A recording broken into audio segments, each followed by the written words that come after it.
This is a guide about how to improve and reach mahjong, specifically with the rules open tan yao allowed and 3 red 5s. Now, those are the standard rules on Tenho, but the advice in this guide should also work for other rule sets. And it's intended for anyone from pretty new players to up to like 5 or 6 dan on Tenho. Now, I want to start out with some general advice. You want to avoid a limiting mindset where you think you should always do one thing or you should never do one thing. Usually, that type of mindset is going to hold you back because there's pretty much always exceptions. So you don't want to think that way. Like, you don't want to think always do this one thing or never do this one thing. Also, in general, you may encounter just wrong advice. And even in some of the advice I give, it's possible that some of it will be wrong. But, I don't think it's wrong, and I hope it's not wrong, but it could be wrong. You'll also see advice that's only occasionally correct, like maybe it applies to a couple specific situations, but it's not really true all the time. And then a lot of that advice you'll see is advice that's generally correct, but it'll have its exceptions. So you kind of want to understand the context and the intended audience for the advice you see. Like, is it for someone who plays really defensively? Maybe the advice is to play more aggressively, but it's not that people in general should play aggressively. It's that this one specific defensive people should play aggressively. So you want to understand does it apply to you and what's the context for the advice. Now a big point is going to be rules and exceptions. So I'll explain it like this. Rules are what I say make you good. If you know the rules you should do and you follow them and stick to them, you'll be good. But it's the exceptions that make you great. So if you know the rules and then you know the exceptions to the rules as well, so you know when to break the rules for a good reason, that's going to make you really good. But if you only know the exceptions, that's going to make you bad. That generally isn't going to work out very well, because most of the time you should follow the rule. So an important point to note is that guides may teach exceptions assuming that you know what the rules are because of who the audience is or what the person writing the guide expects the people reading the guide to know. So you may see something that's an exception and you don't necessarily want to think it's something that you should do all the time. You want to understand what's the rule and what's the exception. And I also made a note down here that this idea is going to be repeated many times throughout this guide. Now, a big point I want to make is that you should really focus on simple things and easy and common situations where you might be making mistakes. And they might be situations where you just don't even realize you're making a mistake, or something like that. You're making a really big mistake, but you don't know it's a mistake, so you think it's okay and you just do it all the time. And the hardest decisions are almost never your biggest problem. And sometimes in the short term, you'll have a really hard decision and you make the wrong choice. And because of that single wrong choice, you lose the whole game. But most of the time, that's only in the short term. It's not what determines your rank in the long term.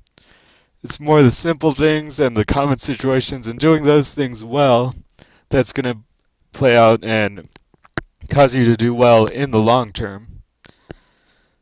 So if you try to learn the most complex, the most high-level information when you don't do the basic stuff well, it can sometimes even cause you to do worse.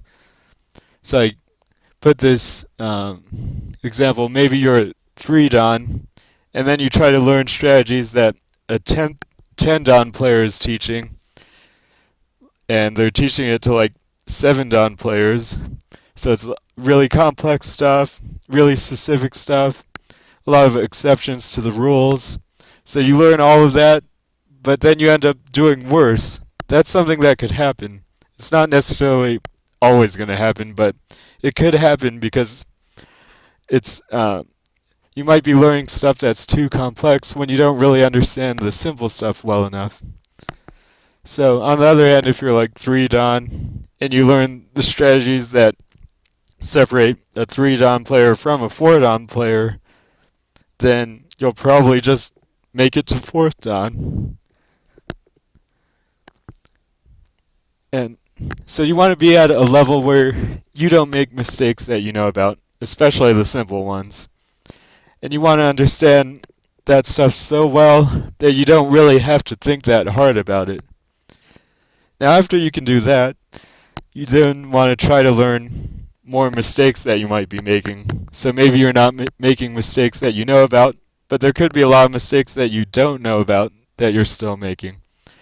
And then just repeat the process over and over, slowly building up to more complex stuff. Now, one last note. It sounds kind of cheesy, but I can't teach you how to have fun. And if you want to do something just because you want to do it, then do it. Okay, so I'm going to make a really big claim, and I'm going to say that the most important thing to master in mahjong is understanding the usefulness of every tile, in particular for making winning hands. So understanding how you can use each tile in your hand towards making a winning hand and how useful those tiles will be in making a winning hand.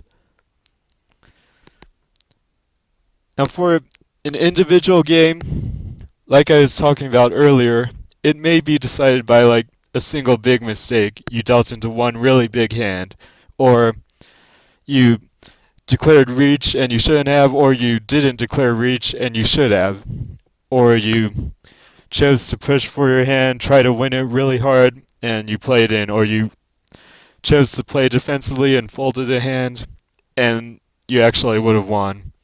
And sometimes those decisions can be what decides the outcome of that individual game. But in the long run, it's really going to be your general tile efficiency and your understanding of how to use each tile that matters more. Because if you understand that stuff really well, you'll just win more often, even if you make like bad reach decisions or push or fold at the wrong time. You'll just tend to win more often and get a winning hand faster, so that you don't have to make as many of those hard decisions because you're winning more and you're not like on the edge where you're almost to a winning hand, but then someone else gets to 10 pi, and then you have to make the hard decisions. And another thing is, you lose points every hand you don't win, or you don't make 10 pi at the end, unless someone else plays into another person's hand. But you don't want to have to like rely on other people making mistakes in order for you to not lose points. That's not a good strategy. You really want to try to win on your own, and then in some situations it's definitely going to be more likely that you lose more points than you gain if you continue trying to win with your hand. So in those situations you do want to play defensively, but for the most part it's important to think about trying to win the hand because of what I said there. You lose points for every hand you don't win. And I say that you really shouldn't think of it as something that's easy. Like you shouldn't think, oh, I'm 4 Dan, so I know all of this stuff already, or I'm 5 Dan or 6 Dan, I already know all this stuff. It can get pretty complicated, and there can be small situations and a lot of exceptions where you might think you're just doing the right thing, but you're actually making a mistake. So definitely try to keep looking for areas where you might be making mistakes if you think you understand all the other stuff already. Now, how can a tile be useful? it can be useful in a meld, so that would be like this first picture. This 3-pin is currently in a meld. Or it can be useful in a weight or a pair. So what I mean by weight is two tiles that can form a meld with a single other tile. So in this case, a 1 or a 4. So in this one, the 3 is useful in a weight. And then it can be just a lone tile. And something else to know about weights is you can have pair weights as well. So that'd be a single tile waiting to form a pair. And you want to know how likely is that tile to help make a pair? How many other tiles can you draw to make a pair? Now, I separated it out, but a tile can also be useful for defense. Like, it can be a safe tile, so if you hold on to it, you won't have to worry about playing into hand when you discard that safe tile. Or it can be useful for value because it's like a Dora tile, or it gives you a chance to get a certain yaku that gives you more points. So those are some of the ways that a tile can be useful. Now I'm going to give what I would say is the general rule of tile usefulness for making melds. So you want to keep tiles that are part of melds over tiles that are in weights. So if you have to decide between choosing a tile from a completed meld versus a tile from a weight, you want to discard from the weight because the completed meld is better. And if you have tiles that form weights, those are usually better than just lone tiles, so you want to discard the lone tiles. And then if you're comparing between the same level, like you're comparing which weight to give up, of course you want to keep the better weights over the worse weights. And you want to keep the better lone tiles over the worse lone tiles. And I don't go over that much in this guide, but that's the idea you want to keep in mind. And a different video that I made covers good weights and bad weights, and good lone tiles and bad lone tiles a bit more in detail. And I want to make a note that if it takes 2 draws to do, you should consider it as much less likely to happen than if it takes just 1. That's why you usually want to keep a weight over a lone tile, because a weight only takes 1 more tile to make a meld, but a lone tile takes 2 more tiles to make a meld. So that's less likely. Again, there's always going to be exceptions, but first you want to make sure you just have the rules down really well. Now I'm going to show some sample mistakes that I would consider really big mistakes. So let's look at this first hand. Maybe you're not exactly sure how all of the tiles in the hand are used, so you just discard the 1 bamboo. Now, that would be a mistake because it's discarding a tile from a completed set. You have or a completed meld, however you want to say it. You have a 1, 2, 3, and then a 3, 4, 5, and then an extra lone 3. So if you discard the 1, you've broken up your 1, 2, 3, which was a completed meld, and now it's a lot harder to win your hand, and you might even get to furry 10 pi.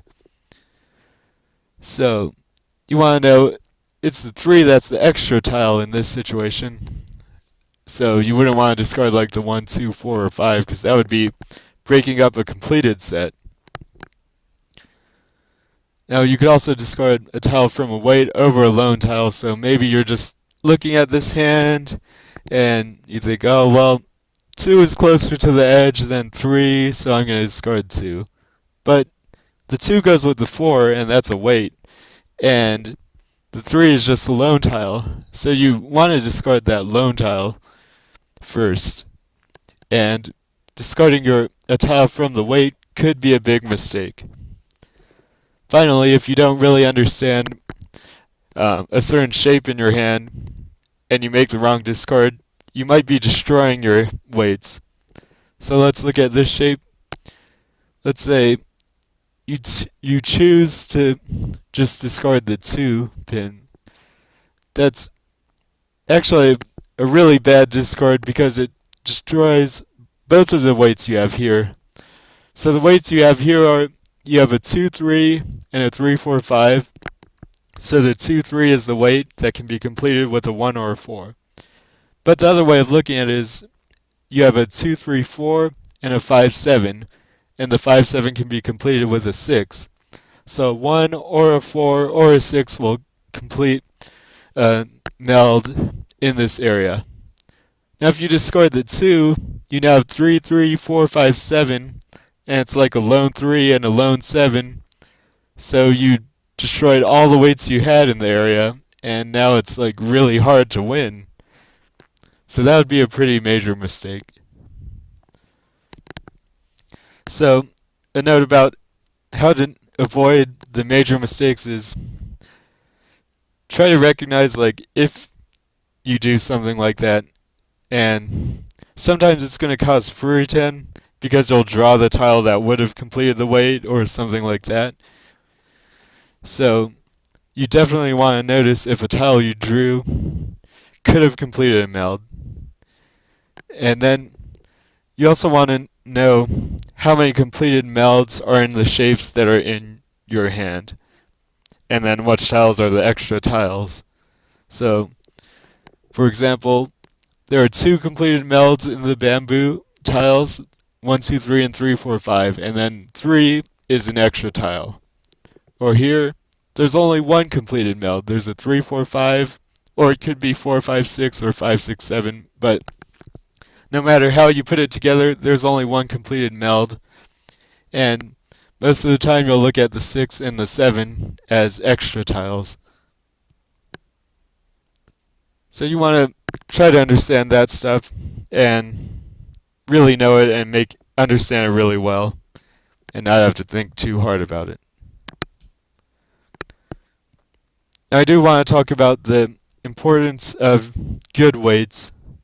So I guess I said I didn't talk about weights here, but I actually did a little bit. So your 2-sided weights are your good weights, like your 2-3, waiting for a 1 or a 4, so it can be completed on either side. And that's 8 tiles. And a middle or an edge weight is 4 tiles, and then improving a pair to a triplet is only 2 tiles. And there's a note, this is especially when you have 3 or more pairs, because if you have 2 pairs, you can improve either pair to a triplet, so that becomes 4 tiles as well. So the reason why it's so important to have your good weights is it's so many more tiles. Like if you have a 2-sided weight and it's 8 tiles, and you accidentally give up your 2-sided weight and hold on to a pair weight, which is only 2 tiles, that's like the 2-sided weight was 4 times as likely to be completed. So imagine if you lose that much percent to win your hand, like you win your hand 4 times less as someone else, or someone else wins 4 times more than you in that situation.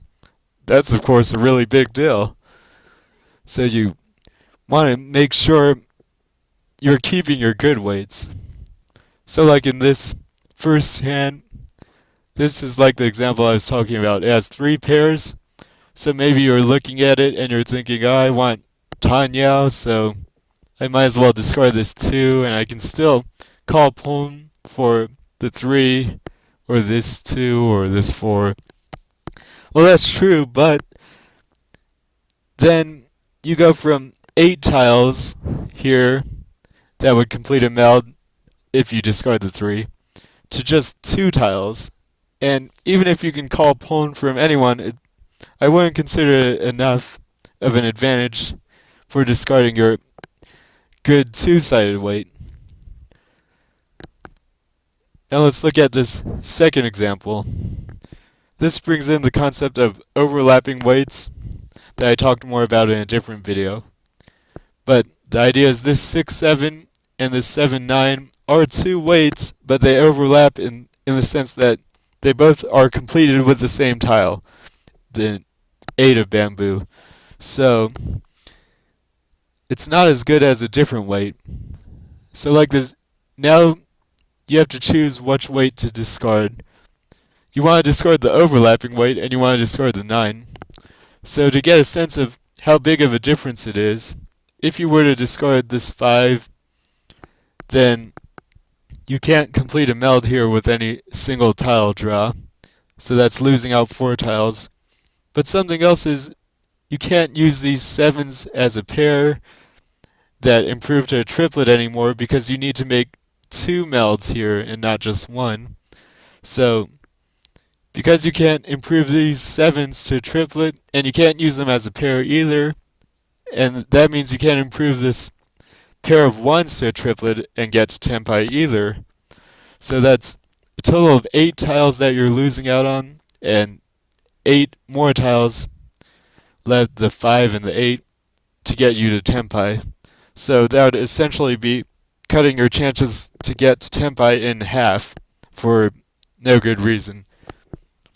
Unless there is some special exception and you do have a good reason.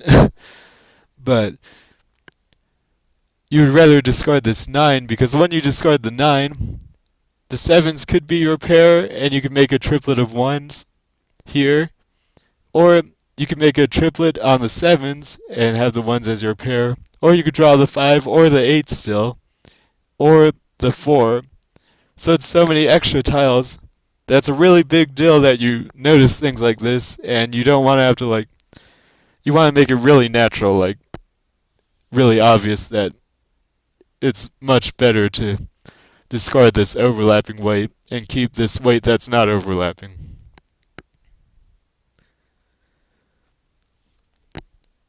Now, about chasing yaku, I would say you really want to focus on efficiency. And I'm not saying that you should ignore yaku or just forget about it. And there are definitely some times where you should go after certain yaku. But I would call that the exception and not the rule. So if you really understand efficiency, it's going to help you decide when it's a good time to actually chase the yaku that you see, and when it's probably better to just be more efficient. So a good note here is every hand you get benefits from efficient discards, but only some small portion of hands benefit from knowing how to pursue a specific yaku. So even if you get a hand where it might be better to pursue a specific yaku, you can still play it pretty well if you know how to play your hand efficiently. But on the other hand, if you really know how to pursue specific yaku, but you don't really know how to play your hand efficiently, most of the time you're going to end up making a lot of mistakes, and that's going to hurt your chances of winning, and that's going to hurt how often you win overall. And I also want to make a side note about you probably don't want to sacrifice efficiency for setting traps either. Now I'm going to show some sample mistakes you might make if you focus too much on specific yaku. So this first hand, you might be thinking it's a Tanyao hand, so you really want to get Tanyao. This 3 could be used in Tanyao, but this 9 can't, so just discard the 9 because you're going for Tanyao. Well, that's not a good decision here because this 9 makes a 987, and then you have weight that can be completed with either a 3 or a 5. So you can get 2, 3, 4, 6, 7, 8, and you still get Tanyao. You just discard the 9 after. Or you can get 4, 5, 6, 7, 8, 9, and you get Pinfu. So that's why you'd want to keep the 9, because the 9's not hurting your chance of getting Tanyao. The same tiles are still going to get you to Tenpai, the 5 or the 8 pin, or the 3 of bamboo. So, but if you were to draw the 5 of bamboo, and if you hold on to the 9, you'll be in Tenpai for Pinfu, and that's also a good yaku to get.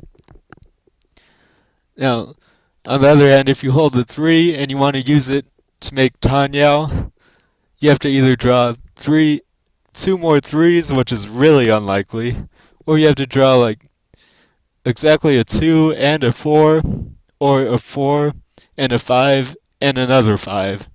So that's so many draws. So if you remember the thing I said before about when you only need one tile to draw, it's much more likely than when you need two.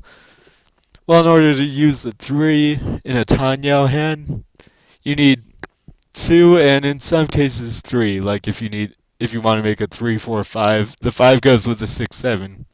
So in that case you would need 3 more tiles to make it. So it's just so hard to use this 3 in a Tanyao hand when you already have a good weight here that you don't want to discard. So let's move on to the second example. Maybe in this one you see from the very start there's this 2, 3, 4 Sanchoku you can get. So you really want to get it and you're like focused on it, and so you discard this 5 because you really want to get 2, 3, 4 Sanchoku. Well, the problem with that is, even if you were completely committed to going for Sanchoku, you might as well discard the 9 of characters, because if you're going to get 2, 3, 4 Sanchoku, then you can't use the 4s as a pair, so you need a pair somewhere else. So that means your 7s in this hand have to be your pair. So if you discard the 9 here, or even the 4, and make the 7s your pair, then that means if you were to happen to not draw a Sanshoku, like you draw 1 of bamboo, and then you draw a 6 pin, and you're like tenpai, but it's not Sanshoku, well, at least you're still tenpai, and you can win your hand a different way, and you have more draws. So if you just discard the 5, you would have less draws, because that's your good weight, your two-sided weight, the 4 and the 5. And in this exact case, you probably just want to discard the 2 and not get Sanshoku, because discarding the 2 is going to give you a better chance to get Pinfu, because you can draw the 8 of characters or the 3 of characters. Now here's another example where you might see Itsu in the pin tiles. So 1, 2, 3, 4, 5, 6, 7, 8, 9. You just need 2 tiles to get there. So that looks pretty tempting. Maybe you want to go for it. And so you discard like this 3 of bamboo. Well, the first problem is that's really giving up a lot of tiles that you can use. So the normal efficient discard here would be the 9 pin, because you can use the 2 or the 7 to complete a meld here, and you have your two-sided weight here. But if you discard the 3, that's giving up 8 tiles for this two-sided weight, leaving you with just these 8 tiles to get to tenpai.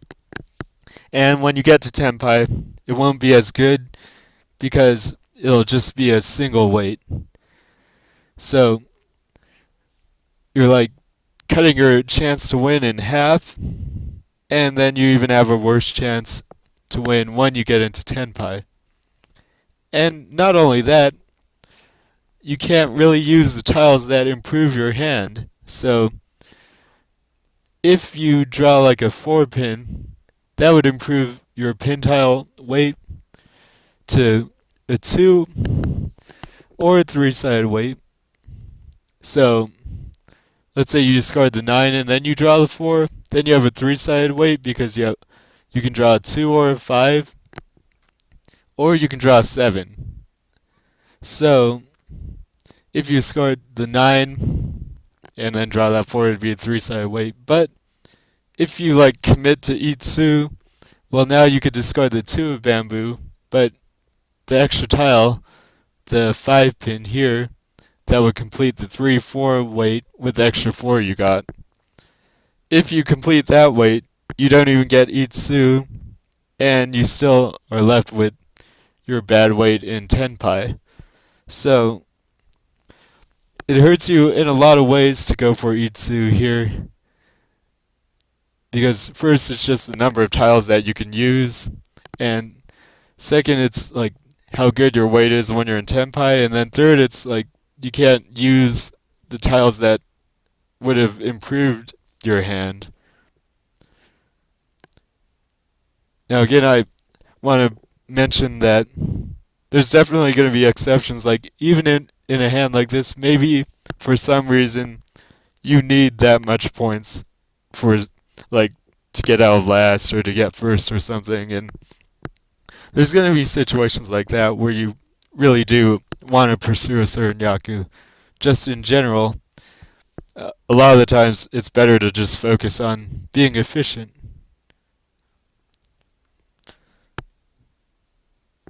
Now I'm going to talk a little bit about hand shapes. So you really want to understand when you have like a group of tiles that are close together in your hand, what can you do with them? So what's in those tiles? Do you have melds? Do you have pairs? Do you have combinations of those? Do you have weights? Things like that.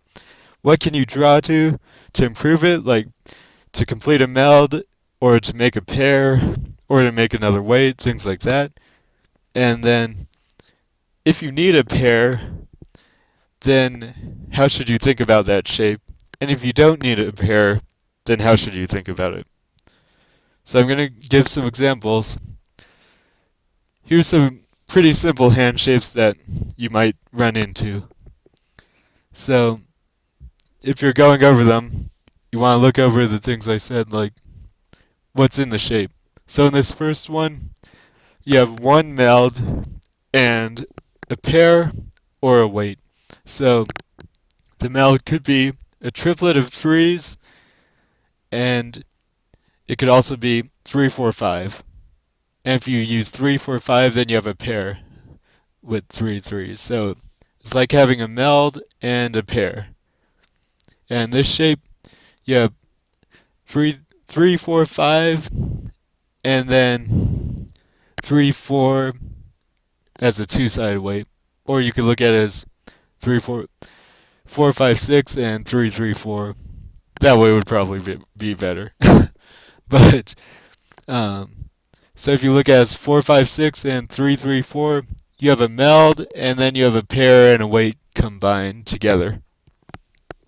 And then this one is similar, but it's like you have a meld and then a pair and a weight combined together again. So you have 3, 4, 5, and then 2, 3, 3. But you could also draw like a 6. You could draw 1, 3, 4, or 6 to complete another meld. I didn't go over that in the other one. So like in this one, to complete another meld, you could draw a 3 or a 6. And then in this one, to complete another meld, you can draw 2, 3, or 5.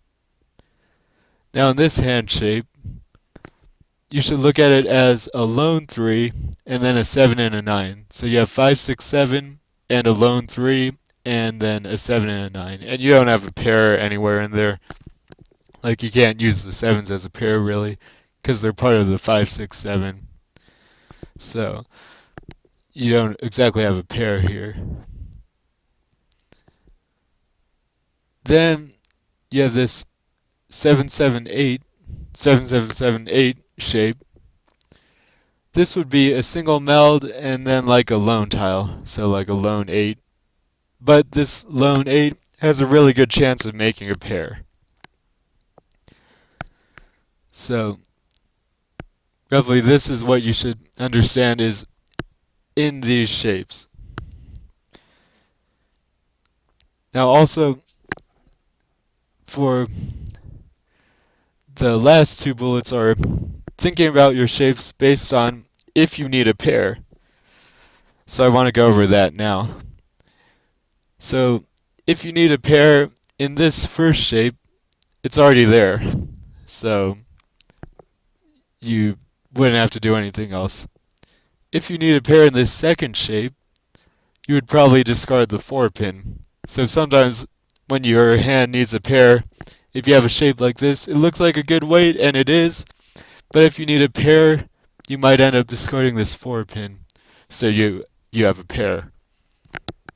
And this one too, If you need a pair, you can discard the 2 or the 5 pin to have your pair here. Now, if you don't need a pair, this is just a really good weight, and this one is like a two-sided weight. The 6 isn't really helping out either the 3 or the 6. Usually you would discard the 6 so you have a chance to get E Peiko. In this one, if you don't need a pair, you can look at it as a two-sided weight, like a 4-5 two-sided weight. Now for this one, if you need a pair, then the 3 still isn't really helping. It's as good as any other tile. You can draw the same tile again. But you have a two-sided pair weight with your 5, 6, 7, 7. You can draw a 4 or a 7 to make the pair. And then you still have your 7, 9 just a weight. Finally, for this one, if you need a pair, there are a lot of tiles you can draw. You can draw a 6, 8, or a 9. But if you don't need a pair, it's really hard to use this 8. This is a point that I want you to understand, because if you don't need a pair, you have a triplet of 7s and then a lone 8. And in order to use this 8 in a meld, you have to either make a run that includes a 7, the fourth 7, or you have to draw 2 more 8s, like exactly 2 8s. Both of those are really unlikely, so it's just really hard to use this tile in a meld if you don't need a pair at all. Now, on the flip side, if you do need a pair, then this tile is really useful because there are just so many ways to draw a pair with it. So something you should notice is that how you play your shapes really depends on where your pairs are. And I'm going to give examples in this slide of full hands. So for this first one, you should notice you have a lot of extra pairs. You have this pair here, you have this pair, you have this pair mixed with a weight, you have this shape, which is essentially a pair and a meld, 3, 4, 5, and then a pair of 4s. So when you're thinking about what to discard, you should recognize you have a lot of extra pairs. So maybe you're like, you don't really know what you want to discard, and you just discard the 7 and think maybe you can call pawn on some things. Well, that would be a big mistake, because that's your good two-sided weight. And because you have so many pairs, you don't need the extra pair. All it's giving you is another, like, 2 tiles that you could draw or call. And that's not very good compared to the 8 tiles of a good two-sided weight. And so in this hand, you probably want to get rid of one of your extra pairs. And you probably want to get rid of this 4 because it's you have 3 of them, so there's only 1 left, so it's really hard to make that a triplet. So you probably want to discard the 4. And you might say you could also look at it as a triplet of 4s, which is true, but the reason why most of the time you wouldn't want to discard the 3 or the 5 in this hand is because you could draw a good weight around this 3, 4, 4, 5 shape. So if you discard a 4, then you can draw a 2, 3, 5, or a 6 to make a good two-sided weight there. But if you draw a 3 or 5, you only have a single tile on the other end where you could draw a two-sided weight. So that's not very good. Now let's look at something similar. If you just glance at it, it might look like almost the exact same hand. And it has a lot of similarities, but it's much different. So you look at this hand and you should notice you don't actually have a pair. Like, you have this pair of 6s, but you want to use it as a 5, 6, 7. So that means you can't use the 6s as a pair. Now, you can draw a 4, and that would make the 6s a pair, but that's not what you should think when you see this hand. The only clear pair that you have is in this 3, 4, 4, 4, 5 shape. So you have a 3, 4, 5, and a pair of 4s. And that's the only clear pair you have. So it's really important to hold on to that pair, and you probably want to discard this lone 3. So it's the same shape as above, but in the above hand, because of your pairs, you can discard this 4, and that's probably what you want to do. And in this one, you definitely wouldn't want to discard the 4 because that's your only pair, and you discard this lone tile. So you play the shape differently based on where your pairs are and how many of them you have. Now let's look at this third hand. Something to notice here is you actually have 2 pairs here. You have this pair of 5s and this pair of 2s. So you might be looking at it and this 7, 7, 7, 8 kind of looks like a good shape, so you might be tempted to hold on to it. But you don't need another pair. And like I was talking about on the last slide, it's so hard to use this 8 in a meld that if you need another meld, it's not worth keeping this 8 because it's so hard to use. So you definitely want to discard this 8, and because you already have 2 pairs. Now you could do like above and make a different hand where you didn't have 2 pairs, and in that case, you might want to hold the 8. But in this specific hand, you have 2 pairs, so you want to discard this 8, and you keep the 3 and the 7 as extra tiles that you can draw a better weight around. Because right now you have this 1-3 weight and this 7-9 weight. Neither of those are good weights, and because you do have a different pair, you can look at it as a 1-3-5 weight and a 5-7-9 weight. So those aren't really good weights though. So you want to keep this 3 and the 7 for the chance of drawing a good weight around those tiles. So something you should try to do with pretty much every hand you play is to find your pair. Figure out which tiles are most likely to be your pair at the end of the hand. Like, do you have a clear pair? You're like pretty sure these 2 tiles are going to be your pair at the end of your hand. Or do you have a couple pairs where it's like it's either going to be one of those 2 pairs, maybe you discard one of them, maybe one of them's mixed in with a weight, something like that. You want to know how many pairs you have in your hand and where they are and which one's likely to be your final pair. And then when you know that, something else you should think about is that tiles that are used in a pair can't also be used in a meld. So let's look at this hand. You have this 1-2 edge weight and a 7-9 middle weight and a 2-4-6 double middle weight. So just looking at it like that, you might think, well, 1-2 is an edge weight, a middle weight is better than an edge weight, so maybe you just discard this 1 and the 2. But this hand, the only pair that it has is the 7s. So if you take out those 7s as a pair, now this 9 is just a lone tile.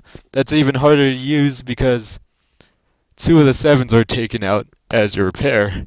So you have to either draw one of the last 2 7s to go with the 9, or you have to draw 2 more 9s, which is really unlikely. So because of that, because you're thinking probably that the 7s will become your pair, you discard the 9 because it's so hard to use when the 7s are your pair. So this is something that's really important that you understand, both just in general and for like how to play the shapes like I was talking about in the last slide. A lot of that really depends on how well do you know like where is your pair, how many pairs do you have, and how likely are they to stay as your final pair. Now, you don't have to hold on to pair weights, so if you have a hand that has no pair at all, you don't necessarily have to hold on to tiles just because they make good pair weights. You still want to think about what tiles give you the best chance of making another meld and hold on to those tiles most of the time. Now, if you don't have a pair, you do want to hold on to tiles like this 8, just because it's a really good pair weight. But you don't necessarily have to think about like how do you make a pair. You still want to focus on like the good tiles that are going to make melds, and then just wait and see where you happen to draw a pair. If you get closer to tenpai though, and you still don't have a pair, then that's when you want to focus more on um, trying to get a pair. Now you want to understand how the location of your pair might change and how that would cause you to change your hand. So an example would be like if you drew a pair on the 1 or the 2 in this hand and your other tiles were different somehow, then in that case you could make your pair on the edge weight, and then you could hold on to the middle weight as a better weight. So that could be a way where the location of your pair changes, and then your pair is somewhere else, and that changes how your hand goes. Um, Understanding how all of that works is also very useful. And finally, you want to have an idea of how to play your hand when you're close to tenpai and when you're far from tenpai based on how many pairs you have. So like this example is almost tenpai, and it has one pair that's mixed with a weight. So knowing that, you want to keep that one pair and then discard the weight that goes with it, because it's the only pair you have, so you're not going to try to use it in a meld. And there's more to say about that, and I'm going to talk a little bit about it in the following slides, but there's going to be more examples that I could give for that, or more to go over for all of that. So I'm going to make some notes about hands that have a lot of pairs. If it's a lot of pairs, but for some reason you don't want to go for Chitoitsu, I'd also say I wouldn't recommend going for Chitoitsu all that often, unless your hand just doesn't look like it can win without Chitoitsu. Well, if you have a hand with a lot of pairs, there's this thing that I'm calling a pair plus an extended weight. And these are some examples of that. So here the 6 is a pair, 6-6, and then a 7-9 weight that goes off of that pair. Well, because you have extra pairs, you probably aren't going to be trying to hold on to these 6s as a pair. But instead of discarding the 6, you discard the 9 to be efficient, because you could still make a triplet on the 6s. It's not likely, but it could happen. So this is like I said, what I'm calling a pair plus an extended weight. You want to discard the tile on the edge. So another way to think about it is you just think of it as like you're not using the 6s as a pair, so it's an extra 6. So you have a 6, 7, and a 9, and the 9 is less useful because of the 6, 7 that you have. And here's another example. You have 2, 4, 5, 5. If you're not using the 5s as a pair, the 2 is less useful, and you just discard that one. Now, if you don't have any of those, then you can discard the least useful extra pair that you have. And then, it looks like I didn't finish this sentence, but I was going to say that you can discard an extra pair to hold on to either safe tiles or other useful tiles, like other middle tiles or Dora tiles.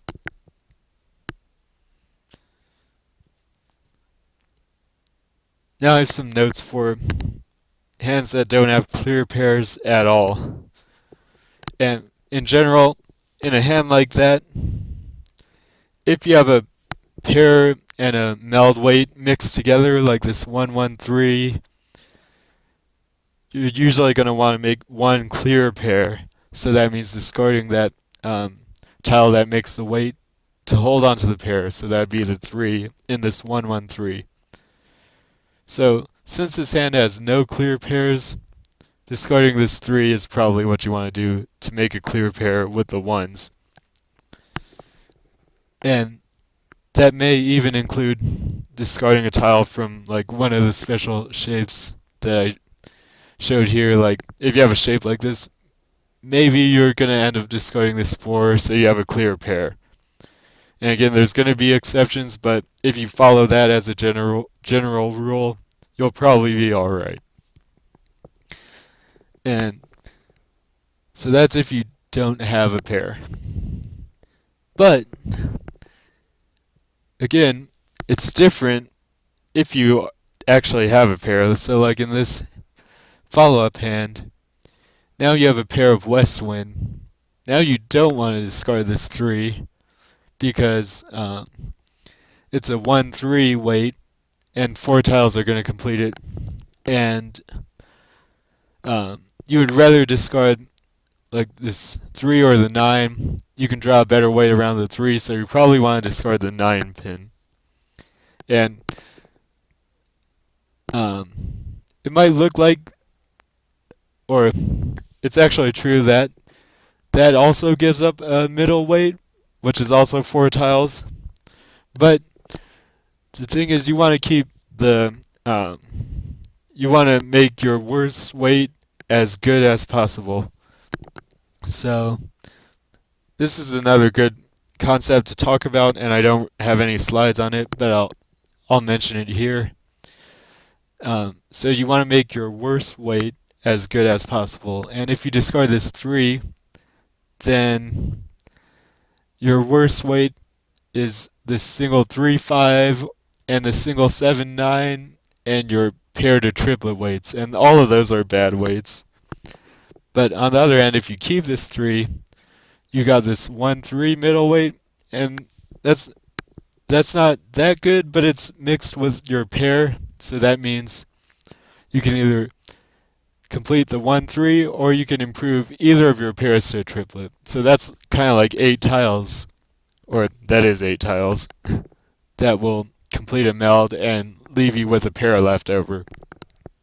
And then if you discard this 9, then you can complete the 3-5-7 with a 4 or a 6. That's also 8 tiles, and then you have this 2-sided weight. That's 8 tiles. So your worst weight in that case is 8 tiles, and that's pretty good. Whereas if you discard the 3 in this bottom case, then your worst weight is going to be a single weight somewhere or a pair to triplet weight, and those are both 4 tiles, so that's not as good. So that is something to think about. And then the other point I'm trying to make is that choosing to discard like the tile that makes the weight in like a pair and a weight combo really depends on like, do you have other pairs somewhere else? And when you don't, then you probably do want to discard the extra tile that makes the weight. But if you do, you probably don't want to discard that tile. And again, if you're far from Tenpai, even if your hand doesn't have a clear pair, you still want to focus on trying to make melds. So try to hold on to the tiles that are going to help you make melds. Now, with 2 pairs, I'm just going to mention an interesting idea that I'm calling a locked pair. And what I mean by that is a pair that has little to no chance of making a run. So that would be like a pair on honor tiles, particularly non-yaku high tiles, because if it's yaku high tiles, then you're probably going to want to call them. So if you have like a non-yaku high pair that can't make a run, and it's going to be tough to make a triplet usually, just because of how few tiles complete a pair to a triplet weight. Or if you have pairs on less useful tiles, like you have a 6-7-9-9, The 9 is probably not going to be useful in a meld, besides making a triplet, which is unlikely. So this is what I'm calling a locked pair, and if you have something like that, then it's often good to discard your pair when you have a pair and a weight mixed together. So if you have something like the 113, oftentimes you will just want to discard the 1. Now, it's even more so true on two-sided weights. So if you have a two-sided weight, you can actually pretty often discard the pair if it's a pair mixed with a two-sided weight, like a 223. You can actually discard the 2 pretty regularly if you have some other pair, especially if it's a pair that's hard to use in a run.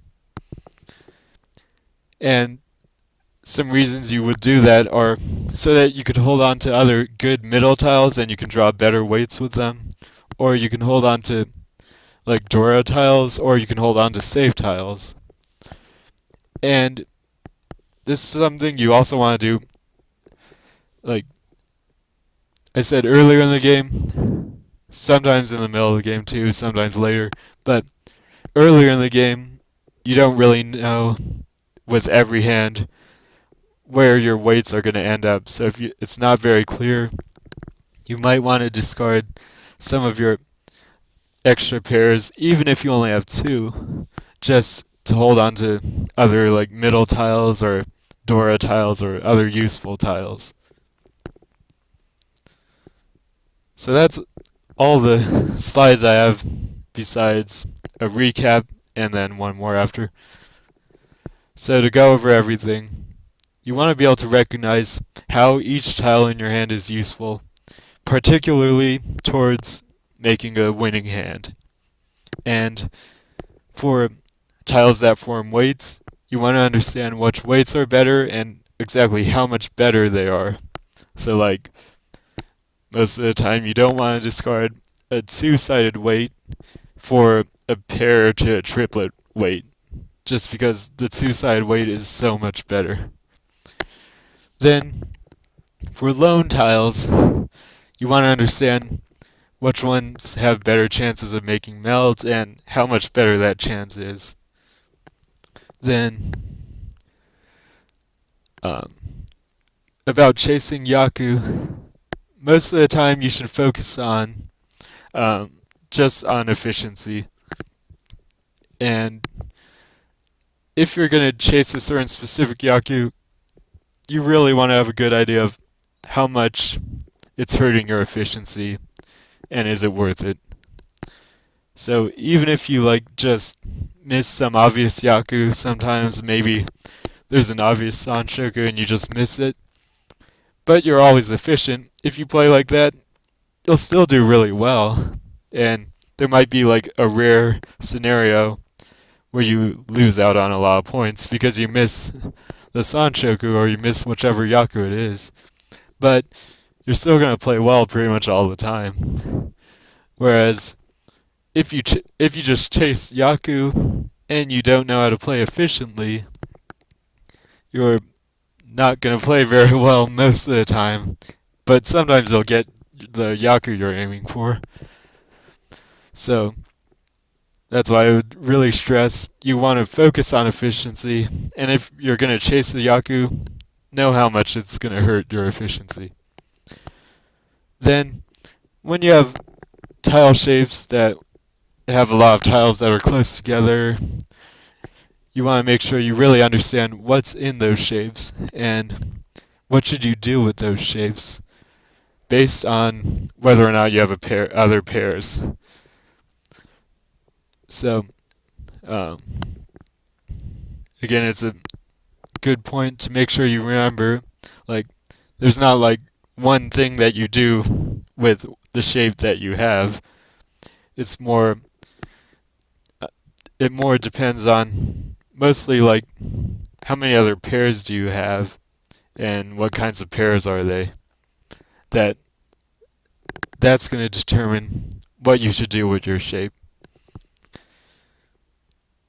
Now you also want to try to think, I would recommend thinking like about really focusing where is your pair how many pairs do you have, and then use that understanding to create an idea of how you should play your hand. So, and another point is how close it is to tenpai. So I didn't go over that very much, but based on how many pairs you have in your hand and how close your hand is to tenpai, you should have an understanding of how you want to play your hand. And then finally, to get even better, you have to learn the exceptions. So I'm giving a lot of general rules, and I think you could get pretty strong if you just follow the general rules, understand them really well, and just do them all the time. But after a certain point, and I'm saying I think that point is pretty high up, but after a certain point, you're going to want to learn exceptions where even though the general rule is one thing, in a certain specific situation, you might want to think of an exception. You might want to do something different because it's actually better in that specific situation. But I do want to remind you that usually it's not the difficult and complicated stuff that's most important. So you should focus on the more simple stuff first, and if you eventually understand all of it really well, that's when you want to move on to more difficult and more complicated stuff. So that's all for this video, but I didn't get to cover another topic that I think is really important, and that's defense. So I'll just mention what I think are the really important rules that you should follow when thinking about defense in mahjong. So you want to know the situations where you should obviously defend, and then you want to know how to defend in those situations. And that would be something like, most of the time as a good rule, you want to defend when someone declares reach. But also as a good rule, you don't want to defend too much when someone doesn't declare reach. So you don't want to think about that too much. And then understanding how useful each tile is going to help you know, is it okay to discard a certain tile earlier to try to get rid of it while it's still safe? Is that going to hurt your hand or not? Then, after you get better, you want to try to know how dangerous each tile is to each specific player, and also how likely it is that the player is in tenpai. So, if a tile is not really that dangerous, then maybe you shouldn't fold on that tile. You want to not just think fold or push, you want to think fold on this tile or push on this tile based on how dangerous that tile is. And then also how likely the player is in tenpai. If they haven't declared reach, but it really looks like they might be in tenpai, then maybe you just want to fold, even though they haven't declared reach. But if it's not actually that likely that they're in tenpai, then even if a tile's really dangerous to them, it's okay to discard it if they're not in tenpai, and so you want to try to know those things. And then one last big point is, when you have tiles that you know you won't use, but they might be dangerous, you want to get rid of those tiles first. If they're middle tiles, but your hand's pretty set, and you're not going to use the middle tile, get rid of it to hold on to more safer tiles. And again, that goes back to understanding how useful the tile is in your hand. Because a lot of the times you do want to hold on to those tiles because they're going to be helpful to you. But sometimes they really aren't useful and you just want to get rid of them. So that's all I have for this video. Thanks for watching.